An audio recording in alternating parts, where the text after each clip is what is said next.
You know, I have to admit, Tongo is probably the most interesting fictional game Star Trek came up with.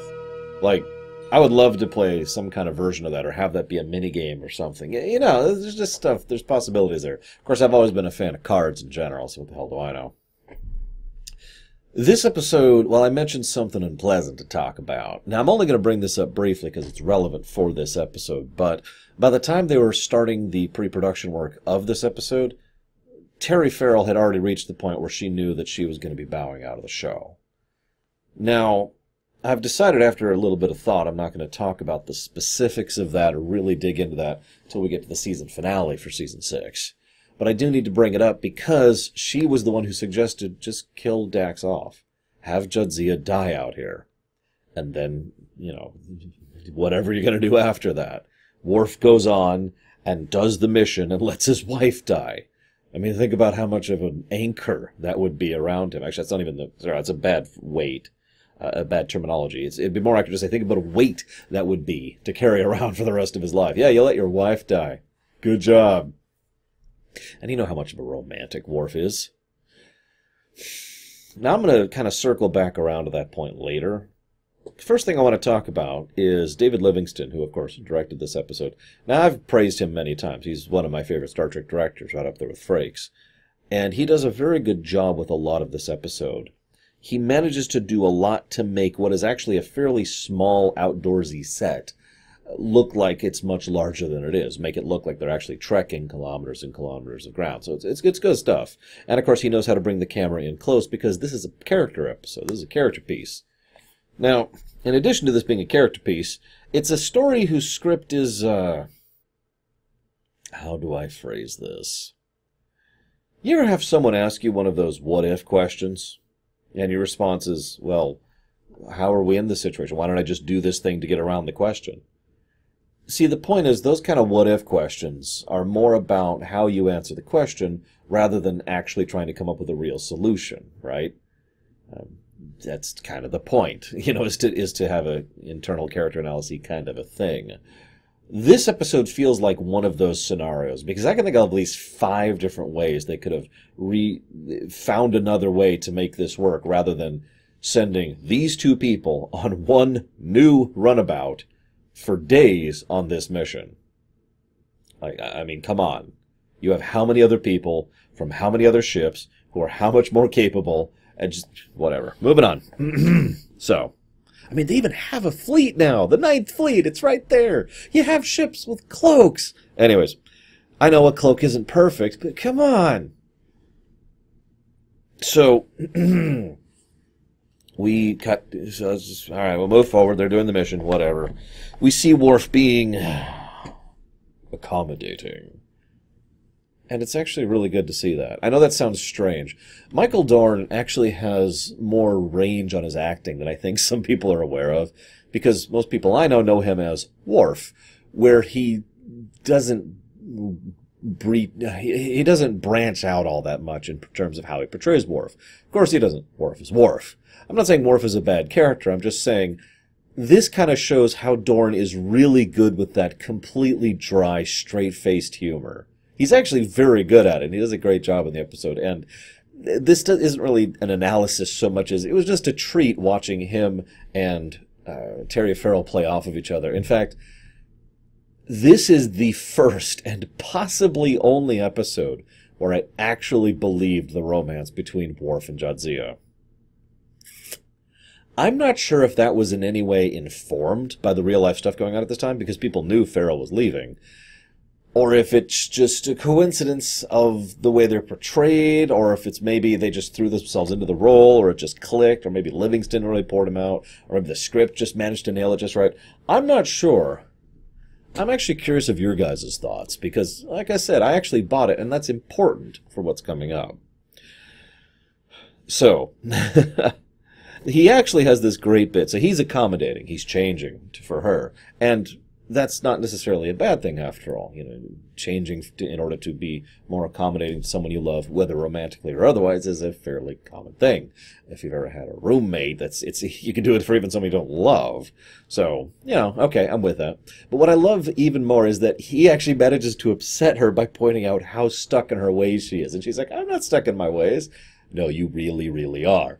And he goes down the list of all of the things that she's stuck in her ways in.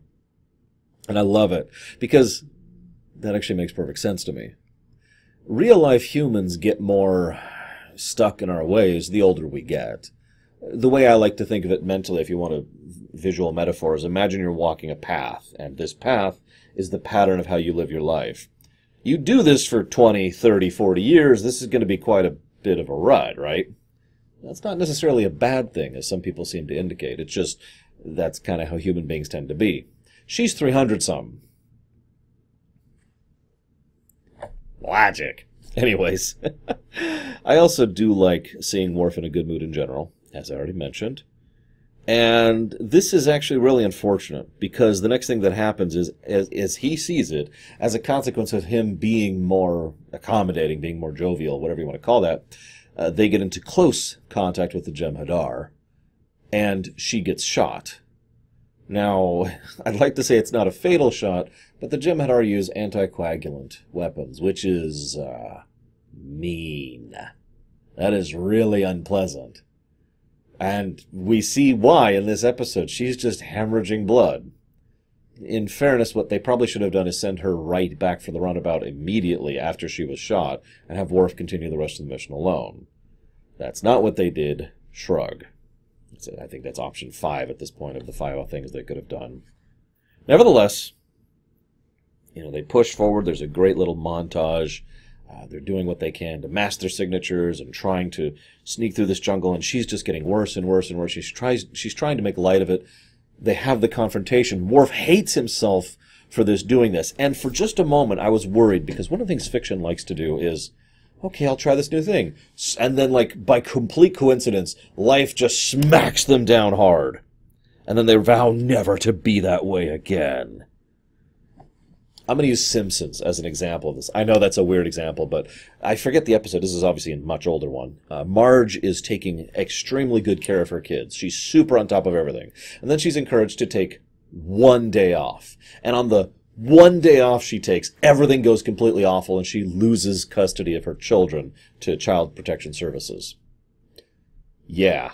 That is the kind of thing that pisses me off when fiction does it. Oh, I'm going to slip just this one time, and then everything goes incredibly, horribly wrong. Even in this episode I just mentioned, it wasn't even being played for laughs. It was a dramatic episode of Simpsons. So, WTF. But I'm glad they didn't do that here. As Worf shows, he hasn't actually given up his attempts at jocularity. It's just he's blaming himself for this situation. And I point that out because that's more reasonable, in my opinion. I'd be blaming myself, too, in that circumstance. Worf has incredibly good and honed hunter and warrior instincts. And he was right. He was able to identify where those sounds were and roughly how distant they were very well. And he was able to tell the Jem'Hadar were coming. He just wasn't able to tell as early as he could have if he had been paying more attention. So, yeah, I would blame myself, too. But I don't think he should. He did the best he could given the circumstances. And, well, like my mom used to tell me, just because you trip doesn't mean you're stupid. I know that sounds like a weird parallel, but how many of us trip and think we're stupid? I do that all the time. So, they have a very heartfelt goodbye. Praise to Terry Farrell. I've kind of been, this is going to sound so strange, I've been watching her acting get better over the last couple of years while I've been going through this series. Because early on, she was wooden. You could tell she was new to acting and didn't really know how to do it all that well. But I've been watching Terry Farrell's performance as I go throughout this series, and it got good years ago, seasons ago at this point. But it's just, watch this episode and then Emissary, like right next to each other, and just pay attention to her performance. It's night and day. She does a wonderful job, and it's very heartfelt and very heartrending, and like I said, believable. And then Worf goes out and he hears the heartbeat. Now what I love about this is my first thought was the Klingon hearts that was mentioned back in Cordially Invited, which they then bring up again. All of that, of course, recurring elements, blah, blah, blah. Hell, even the Bond program is referenced in this episode. Recurring elements. Season 6, recurring elements. But yeah, he decides to go back. And that is interesting. See, it is my opinion that Worf would have made that choice. That Worf would choose the love of his life over his career, his mission, his duty. Even though Worf is really big about honor and duty and all that fun stuff, he is a romantic at heart, and he is loyal to the individual more than, well, anything else. I have no doubt, none, that if that was Keeler, he would have turned around to save her. He might not even have left. He might have just taken her back to the runabout and saved her life right off the spot, right on the spot. So I buy that. I think part of the advantage here is that Worf has only been in, really, 3 relationships across 2 shows. Keeler, which was like 2 episodes long. Troy, let's not talk about that one. And Jadzia. It is, at the ergo, a little bit easier to buy that this is, to put bluntly, real. That this is a real, legitimate, in-depth love and romantic connection and friendly connection, familiar connection. That she is more to him than just his girlfriend or even his wife. That she is someone who he truly and honestly connects with, and that helps to sell this moment. Now, I bring all this up because while I absolutely believe Worf would do that for that one special someone, as I've said before, I've never really bought their relationship. And so I actually have a note here, right at the bottom of my notes. It's actually the first thing I wrote down before I even looked at the behind the scenes or before I watched the episode, saying, Worf's decision, ? Because I knew what he was going to do, obviously. So I posit the question to you, because it was the same question I just posited to myself. Do you buy the relationship? Do you think it's legitimate? Because if it is, then this all lines up perfectly and makes sense. If you don't, well, then Worf just chose his wife, his girlfriend, basically, over his mission, which is a little out of character at that point. What do you think? Final note before we cut off here. This gentleman was offering incredibly invaluable information, including, I might add, how many changelings are on this side of the wormhole. Remember me mentioning that last episode? And where they're doing and what they're doing. I find myself curious because I don't remember them ever mentioning any other changelings other than the female one. I'm going to have to start paying careful attention because this is referencing it, but the answer could have been 1 for all we know. We don't actually know. Of course, that's the point. The other thing I want to point out, though, is there is this wonderful bit right at the end where Sisko says, look, they're not going to court-martial you, but they want to. This is the end of your career. You have just, like I've said many times that Worf is command material, and frankly I stand by that, but this has torpedoed the career track for him. He's never going to command a ship or a station. He's probably never going to get a promotion. This is the end of that career arc. Now, for those of you who've played STO, maybe certain actions by Worf in STO make a little bit more sense given the fact that his Starfleet career was over. Just food for thought.